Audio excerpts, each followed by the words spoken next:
Hello viewers, I'm Simon Preston and this is Reggaeboyz Commentary. Well, the team of the year has been announced for the Premier League and Wes Morgan is in the team of the year. Can you believe it? It is absolutely fantastic. Wes Morgan is now the first Jamaican international to be part of the Player of the Season team of the year. So this is remarkable and we would like to congratulate Wes Morgan on this achievement. He's been an instrumental figure, not only as captain of the Leicester City team, but his performances throughout the season.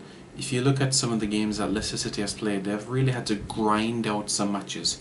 And if you look between the period of late January to early March, some of the matches that they won, it was 1-0, 1-0, 1-0, 1-0, 2-1. So, and Wes Morgan was a key figure in all those games, and he has, statistically now, Wes Morgan has the most blocks of all Leicester City players. He has 34 blocks, so he's been really a rock at the back for Leicester City, you could say, alongside Robert Huth at the back. So, just going to read out the different players that are in the team of the year. David De Gea in goal, the Manchester United player, a player that we know has kept Manchester United in the hunt for quite some time, in the top four, especially in the last 2 years, and undoubtedly a world-class goalkeeper. I really think that Manchester United would have to give him a pay rise close to what the money Wayne Rooney's playing, or even more, to keep him at this club, because the likes of Real Madrid are going to be knocking on his door in the summer.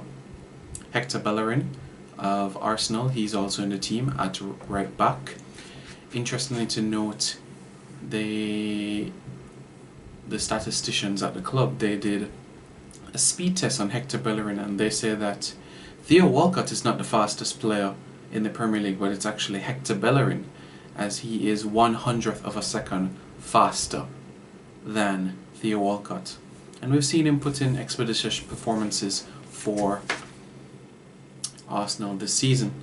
Also in the defence, you have Toby Alderweireld of Tottenham Hotspur, another great shout and an honourable mention to him as well.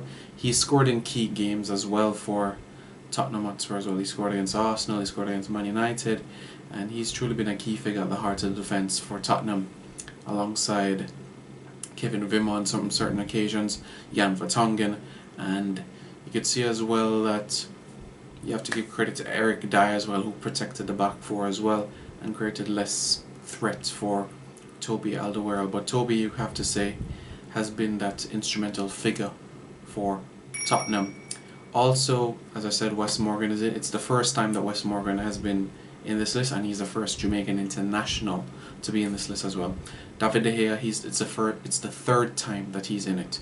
Hector Bellerin, this is his first occasion. Toby, his first occasion. Now to the left back, Danny Rose. Danny Rose, what can we say about Danny Rose? Another phenomenal player this season at playing for Tottenham at the left back position. He's been overlapping quite well and also defensive quite subtly, despite being a diminutive figure at 5'8" tall, Danny Rose still uses his physicality to his advantage to get the opposition off the ball and ensure that he gets into the attacking thrust for Tottenham. So he's had a memorable season as well, you could say. Riyad Mahrez, what can we say about him? Arguably the player of the season. Born in France but represents Algeria, Riyad Mahrez was a player that many knew he was a decent player, but this season was where he came into his groove, and now he has double figures when it comes to assists and goals for Leicester City, and you can even say that he's a key figure in the number of goals that Jamie Vardy has scored for Leicester City, which is a reason why they're sitting at the top of the league. Dele Alli, another outstanding player. It's interesting, this time last year he was playing in League One, and now he's been a dominant force in the Premier League. N'Golo Kante, another player for Leicester City. He made his debut for France recently, scored on debut for France as well. Been a very good defensive midfielder, and we can see why Leicester City rate him so highly, and of course the Premier League as well likes his performances this season. Dimitri Payet, the man from Réunion, and who represents France, he's also been a key figure as well. Up until he had got that injury as well, West Ham were truly flying in the table, and you could say possibly, if he wasn't out for that sustained period of time, West Ham could be in the top 3, possibly top 4 right now.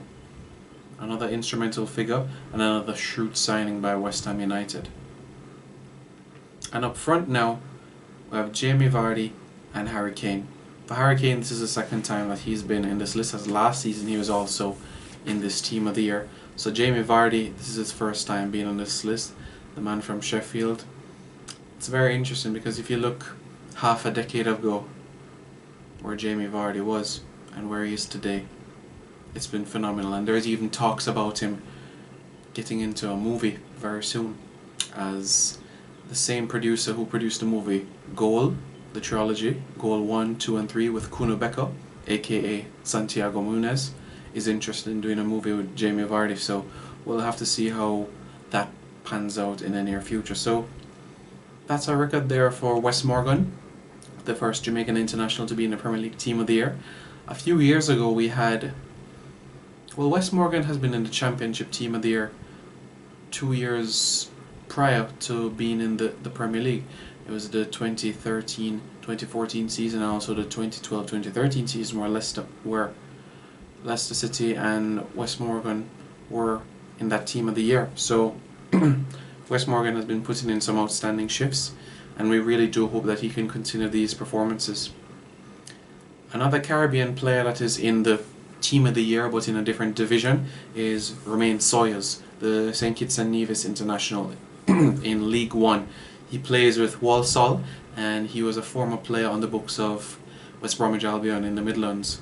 Another outstanding player, I would have to say. I think that he deserves a lot of credit because he's a good player. Some of these players from League One, League Two, the Championship, they don't get the credit that they deserve. They're professional footballers and they do put in outstanding shifts, but it's the consistency that makes the big difference, and that is why you have Premier League, which is the top tier, the Championship, the League One, the League Two. And another Caribbean player that is in a Team of the Year, you have to go to League Two, where Grenadian international Aaron Pierre is in this list for Wycombe Wanderers as a defender. So it is outstanding to see these Caribbean internationals in these Teams of the Year, and we're very happy to see them progress and press forward, as we want Caribbean teams to dominate CONCACAF as it was in the 60s, 70s and 80s, where you had Haiti and Trinidad and Tobago shining. We saw Jamaica get to the final of the Caribbean Cup, not Caribbean Cup, but the CONCACAF Gold Cup in 2015, and would like to see a time where a Caribbean team can actually win the tournament. So everything takes place in time, so we'll have to wait and see how things progress from there on in. But we'd just like to say from Reggaeboyz Commentary that Wes Morgan, congratulations, we're very proud of you, and we wish you all the best for the remaining games of the season. 2 victories away, and you will be Premier League champions. It's going to be a very, very interesting month of May, I can tell you. You have teams that will be fighting at the bottom, in the middle, and at the top. The reason why I say the middle is because even though some teams might not have the threat of relegation and they are safe, every single place is something to play for. More money.